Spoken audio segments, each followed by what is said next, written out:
Est-ce que vous craignez de faire savoir aux autres que vous êtes chrétien? Est-ce que la perspective du rejet ou de la persécution vous intimide? Vous savez, nous pouvons surmonter cette crainte et être forts dans notre foi. Si vous restez avec moi, vous apprendrez à faire ça tout de suite à l'antenne.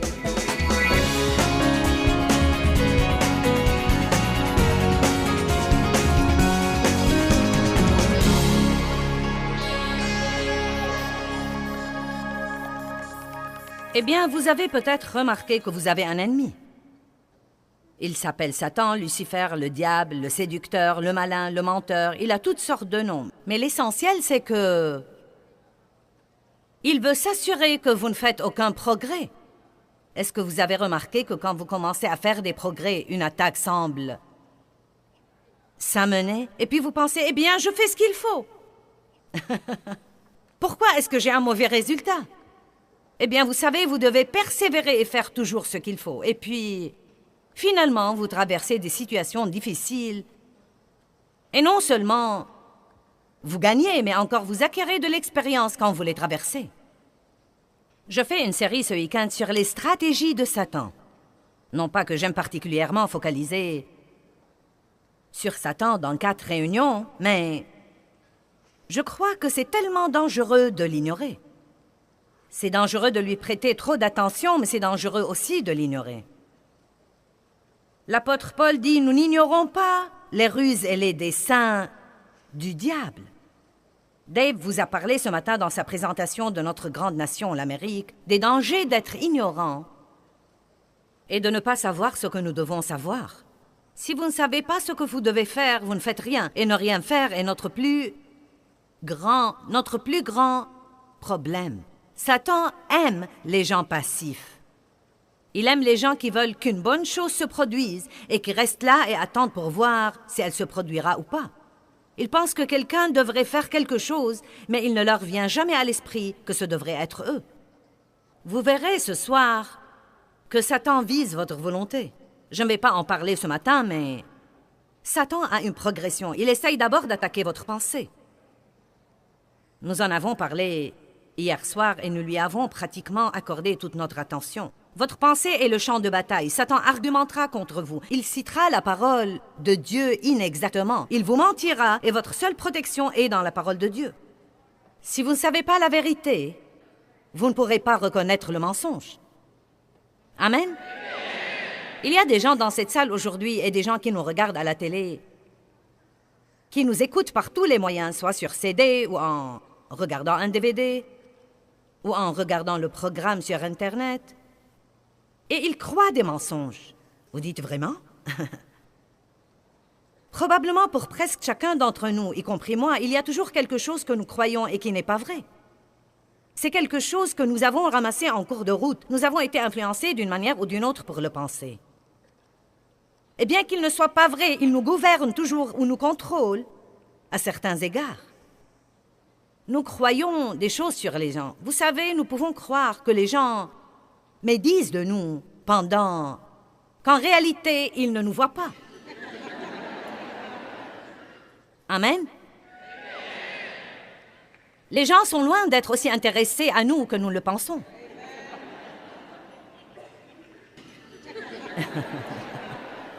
Amen? À quoi penses-tu? Que dis-tu?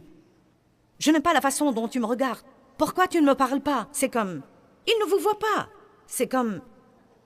arrêtez de vous inquiéter de ce que font tous les autres. Ne recevez pas ces mensonges de l'ennemi. Soyez gentils avec les autres et ne vous souciez pas de qui est gentil avec vous. Ne médisez de personne et ne parlez de personne et ne vous souciez pas de qui médit et parle de vous. Nous nous inquiétons tellement de ce que nous font les autres que nous n'avons jamais le temps de faire ce que nous devrions faire pour ce qui est d'obéir à la parole de Dieu. Donc nous avons appris que nous devons résister au diable à tout moment. Non seulement pour quelques minutes le dimanche matin, mais à tout moment. Nous avons 4 domaines à couvrir ce week-end. Nous avons couvert le premier hier, Satan le menteur. Ce matin, nous allons parler de Satan comme étant le destructeur. Le destructeur. Il est autoritaire. Il veut essayer de vous contrôler, de vous manipuler. Et il est aussi l'accusateur des frères. Chaque fois que vous vous sentez condamné, c'est le diable. Si vous vous sentez convaincu, c'est le Saint-Esprit. Mais c'est désolant que nous ne faisons pas la différence entre les deux. Et donc, bien des fois, nous laissons ce dont le Saint-Esprit nous convainc se transformer en une condamnation et nous restons là, à ne rien faire et nous en vouloir. Je reviendrai sur ce point plus tard. Nous allons parler ce matin de l'ennemi, Satan, le destructeur, et la chose principale, écoutez-moi bien, la chose principale qu'il veut détruire, c'est votre foi. C'est incroyable les grandes choses que vous pouvez faire si vous croyez Dieu. Dieu utilise vraiment des gens ordinaires. Je suis toujours stupéfiée de ce que Dieu me permet de faire. Et personne ne pourrait être plus ordinaire, ou plus simple, ou plus normal, ou plus commun que moi. Dieu ne va pas chercher quelqu'un qui a la capacité, mais il cherche quelqu'un qui est disponible.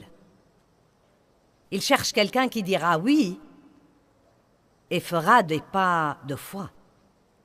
1 Corinthiens dit que Dieu utilise exprès les faibles et les choses folles du monde pour confondre les sages. Martin Smith de Delirious et son groupe a voyagé avec nous dans les dernières années et nous avons eu le privilège d'avoir certains des grands leaders d'adoration au monde pour mener notre adoration, Israël étant l'un d'eux. Mais on a bien rigolé il y a 2 ou 3 conférences car Martin a raconté qu'il avait échoué en musique. Et j'ai failli moi-même échouer en anglais et j'ai pensé... Maintenant, nous voilà. Il vous mène dans l'adoration et je vous enseigne. Et il a échoué à sa matière et j'ai échoué à la mienne. Mais Dieu a un plan plus grand que vous ne le savez pour vous. Mais si vous voulez faire quelque chose pour Dieu, surtout si vous n'avez pas beaucoup d'atouts, vous devez avoir la foi. Non, mais quand Dieu m'a appelé à commencer à enseigner la Bible, je ne savais même pas... Je ne savais pas quoi faire. Je suis allée à mon pasteur, je faisais partie de l'église luthérienne, et je lui ai dit, si quelqu'un veut enseigner la Bible, que devrait-il exactement faire? Et j'ai commencé comme ça. Il m'a dit que le livre de Jean était bon pour commencer. Et j'ai cherché ma Bible, et j'ai commencé par le 1er chapitre. J'avais 12 dames, et nous avons démarré. Et je ne savais rien de rien. J'ai appris en cours de route, mais j'ai commencé par la foi. Et au cours des années, j'ai dû maintenir ma foi et ne pas laisser le diable me la voler. Et je veux que vous sachiez aujourd'hui que quel que soit ce que vous traversez, ou quel que soit ce que vous attendez et qui n'est pas encore arrivé, le diable vous ment et il fait pression sur vous émotionnellement et il vient contre vous. Et il vise essentiellement votre foi, car sans foi, il est impossible de plaire à Dieu. Ceux qui s'approchent de Dieu doivent croire qu'il existe et qu'il est le rémunérateur de ceux qui le cherchent diligemment, non pas ceux qui le cherchent de temps en temps, non pas ceux qui le cherchent sur les cimes et l'oublient dans les vallées,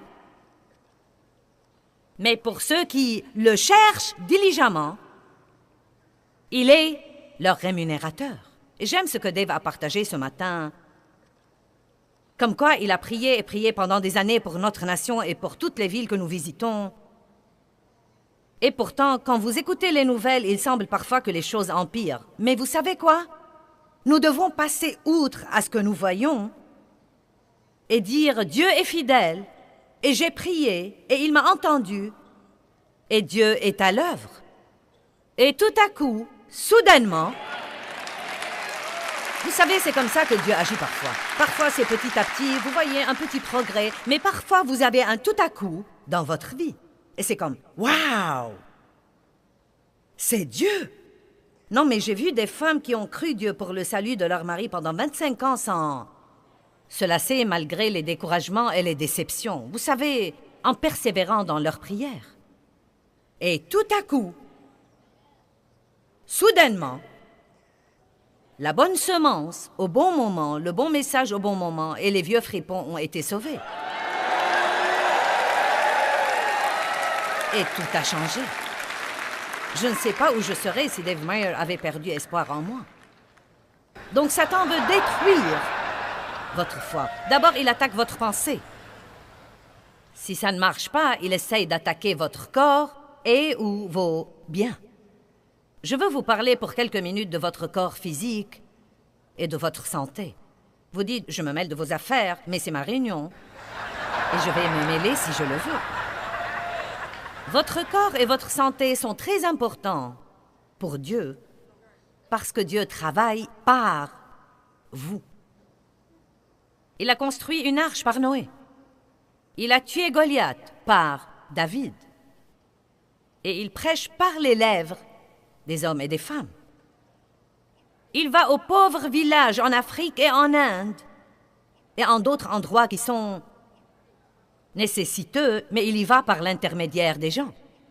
Quand nous prions Dieu d'aider quelqu'un, nous devrions dire d'abord, si c'est moi que tu veux utiliser, fais-le-moi savoir. Dieu m'a dit dans les 2 dernières années, ne me demande plus de faire quelque chose pour quelqu'un, si tu peux le faire toi-même. Oh. Ça a créé une petite tension, n'est-ce pas? Nous voulons toujours que Dieu aide quelqu'un par quelqu'un d'autre. Sans votre santé,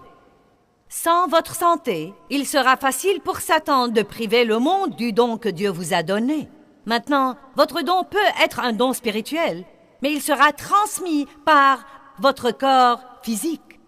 Aussi doué que soit Martin pour le chant, s'il se sent mal et s'il est très malade et ne peut pas venir pour chanter, nous serons privés de son don. Si je n'étais pas assez forte et en bonne santé pour courir le monde et pour continuer systématiquement à faire ce que je fais une fois après l'autre, non seulement nous n'aurions pas eu ces conférences, mais encore nous n'aurions pas eu le programme télé, car c'est là que nous puisons nos séquences. Quand Satan vient contre votre corps, il attaque le temple de Dieu parce que la Bible dit que nous sommes ce temple. Regardez 1 Corinthiens chapitre 6, les 2 versets 19 et 20. Ne savez-vous pas que votre corps, que tout le monde dise mon corps, est le temple, le sanctuaire même du Saint-Esprit qui est en vous, que vous avez reçu comme un don de Dieu, vous ne vous appartenez point à vous-même. Vous avez été racheté à un prix. Wow! Vous avez été racheté à un grand prix et devenu les siens. Donc, donnez l'honneur à Dieu et donnez-lui la gloire dans votre corps. Amen? Donc, si vous continuez à lire ces versets, et nous n'allons pas faire ça, il dit « Ce que fera Dieu à celui qui détruit le temple de Dieu. » Maintenant, nous avons une église à Saint-Louis, dans ces quartiers déshérités orientés vers le travail social de proximité. Nous essayons d'aider les gens dans ces quartiers et les enfants ont la vie qu'ils devraient avoir. Et quand j'ai l'occasion d'aller à cette église, je voyage beaucoup, donc je n'ai pas l'occasion d'y aller fréquemment. Mais quand j'y vais, si je vois quelque chose qui ne va pas, je dis à quelqu'un, tu dois nettoyer ce tapis. Tu dois réparer cette porte. Tu dois faire ceci, tu dois faire cela, car je veux que la maison de Dieu soit bien entretenue. Nous devons respecter non seulement cette maison en briques physiques et en pierre ou en bois, mais nous devons comprendre que nous sommes le vrai temple de Dieu. Nous le sommes. Et je vais prendre le temps de vous en parler parce que votre corps, votre santé sont très importants. Et beaucoup de gens maltraitent pathétiquement leur corps en vivant de la malbouffe, en manquant de sommeil, en ne buvant pas assez d'eau, en vivant incroyablement stressés et en se prenant pour des super-hommes ou des super-femmes et en croyant qu'ils peuvent violer toutes les lois de la parole de Dieu concernant la santé et qu'ils seront exceptionnellement des rescapés. Allez maintenant, je suis contente qu'il y ait quelqu'un d'heureux ici.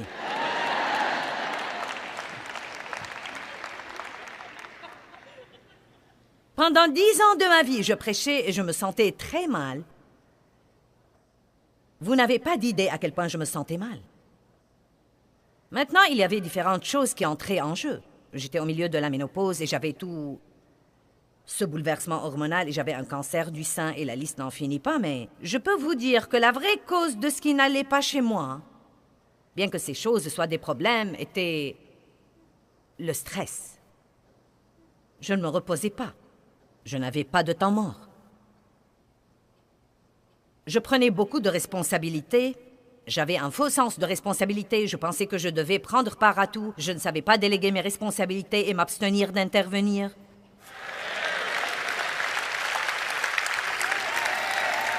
Vous savez, si ce n'était pas fait comme je voulais, ce n'était pas fait comme il faut.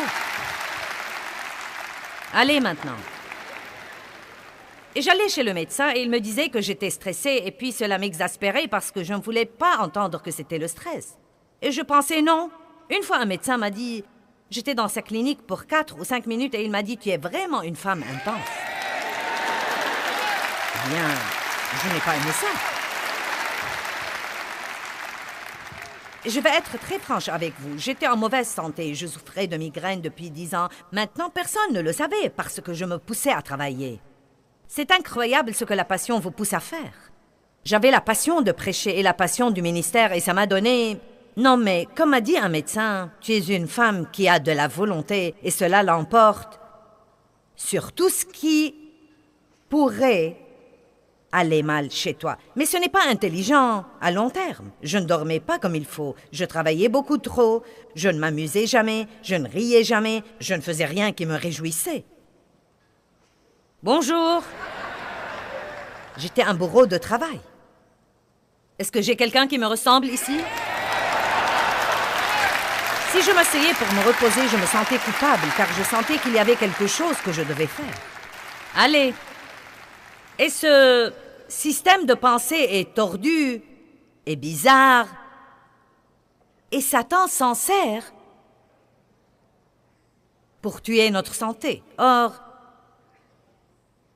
j'ai finalement appris que je devais me reposer, et je me suis instruite sur le plan de la nutrition. Et mes enfants me taquinent maintenant surtout... mes 2 fils, car je ne sors presque jamais après la tombée de la nuit, sauf si je sors pour faire ces conférences. Et mon fils me dit, « Maman, les réverbères vont bientôt s'allumer, tu ferais mieux de rentrer. » Et je suis bien toute la journée. Non, mais je me lève, je me sens bien, c'est incroyable ce que je me sens bien, et je peux aller travailler et faire la télé. Et courir et faire tous ces trucs, et Dieu me donne la grâce quand je dois sortir le soir pour faire le travail que je fais. Mais laissez-moi vous dire quelque chose. Quand 6 heures sonnent, je suis épuisée. Et puis c'est la thérapie du fauteuil le reste de la nuit. C'est ce que je l'appelle. La thérapie du fauteuil. Amen? Et je ne m'en excuse pas. J'ai besoin de 3 ou de 4 heures dans la soirée pour me reposer, me détendre, ne pas avoir de problème, ne pas résoudre de problèmes, ne pas prendre de décisions, et simplement faire quelque chose qui me réjouit. Et vous aussi. Si vous ne commencez pas à faire ça, vous finirez par être amer. Allez maintenant, vous aurez le complexe de martyr. Vous deviendrez amer. Et vous en voudrez à tous les autres qui jouissent de leur vie. Eh bien, ce doit être agréable. Allez! Vous dites, c'est agréable de s'asseoir dans ce fauteuil 4 heures tous les soirs. Vous savez quoi? J'ai dû décider de faire ça, et dans le but de le faire, je dois dire non à beaucoup de choses auxquelles, à vrai dire, il y a une grande partie de moi qui veut participer. Vous ne pouvez pas vous impliquer dans tout ce qui se passe juste parce que vous en avez envie. Arrêtez de fourrer votre nez partout. Vous n'êtes pas obligé de tout savoir et de vous impliquer partout. Vous devez avoir un peu d'humilité. Il y a des gens autres que vous qui peuvent faire les choses et les faire comme il faut. Et, pas seulement ça, je sais que ça va être choquant et difficile à croire, mais il y a en fait des gens qui peuvent faire certaines choses que vous faites mieux que vous. Non pas que ce soit vraiment effrayant. Amen. Il y a environ 3 ans, je me suis regardée dans le miroir un matin et il a semblé que beaucoup de trucs qui étaient en haut là ont chuté. Non, mais beaucoup de trucs. Vous savez, des trucs ici et des truc ici et c'était vraiment comme... Oh. Ce n'était pas beau. J'aurais vraiment aimé avoir un lifting pour le corps tout entier, vous savez. Comme quoi, nous prenons tout ce qui retombe et nous le remontons et nous faisons un nœud là et nous le coupons.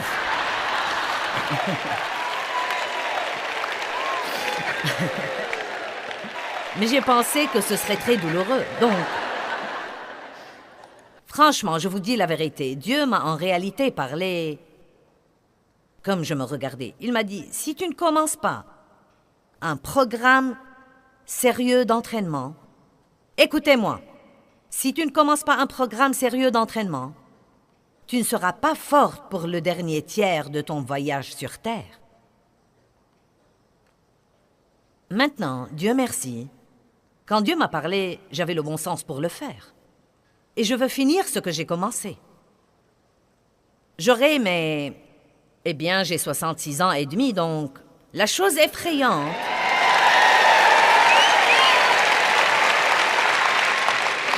La chose vraiment effrayante, c'est que dans 3 ans et demi, j'aurai 70 ans.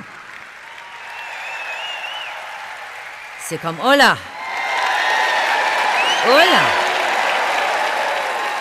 Non, mais j'ai dû aller chercher ma carte d'assurance maladie pour les personnes âgées il y a 2 ou 3 ans et ça m'a semblé bien bizarre. Mais voilà le point essentiel. J'ai vécu au moins 2 tiers de ma vie. Je vais vous le dire carrément. Vous pouvez avoir 20 ans, mais un jour vous serez aussi vieux que moi. Mais vous devez décider maintenant de la condition dans laquelle vous serez quand vous en serez là. Allez maintenant, je m'adresse à quelques-uns. Oh, eh bien, je m'en inquiéterai quand le temps sera venu. Non, à ce moment-là, ce sera trop tard pour vous en inquiéter. Et je me suis dit, tu sais quoi, peu importe si je déteste l'entraînement, et si je ne veux pas mettre la gymnastique dans mon programme 3 fois par semaine, je suis rachetée à un prix, je ne m'appartiens pas à moi-même, je suis rachetée, j'ai un appel sur ma vie, j'ai un don spirituel, et j'ai une obligation envers Dieu pour m'occuper de ce temple où il vit pour qu'il puisse faire le travail qu'il doit faire sur terre aujourd'hui. Donc, je vous dis maintenant que Satan viendra contre votre corps et aller à l'église et demander à quelqu'un d'imposer ses mains sur vous ne répare pas tout.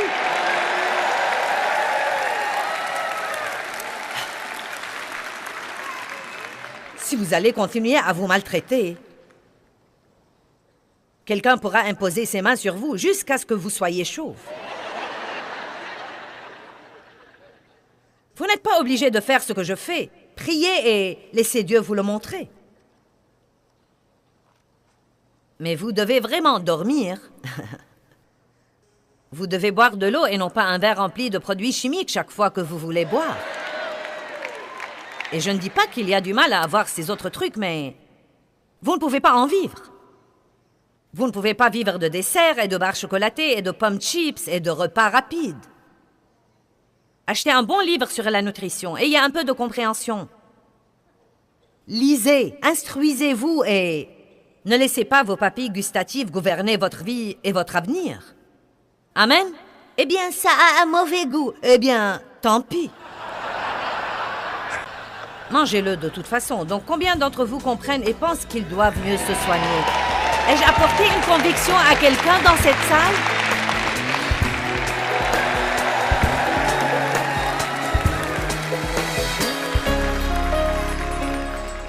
Nous supportons beaucoup de fois des trucs que nous ne sommes pas obligés de supporter parce que nous ne nous rendons pas compte que Dieu nous a donné le pouvoir et l'autorité. Luc chapitre 10, 19 dit « Voici, je vous ai donné l'autorité et le pouvoir de marcher sur les serpents et les scorpions et la force et la capacité physique et mentale, sur toute la puissance de l'ennemi, et rien ne pourra en aucune façon vous nuire. » Quand nous prenons au sérieux la question de faire les choses à la façon de Dieu, il nous répond par des exaucements. Quand nous devenons proactifs contre les plans de notre ennemi, l'ennemi recule vite.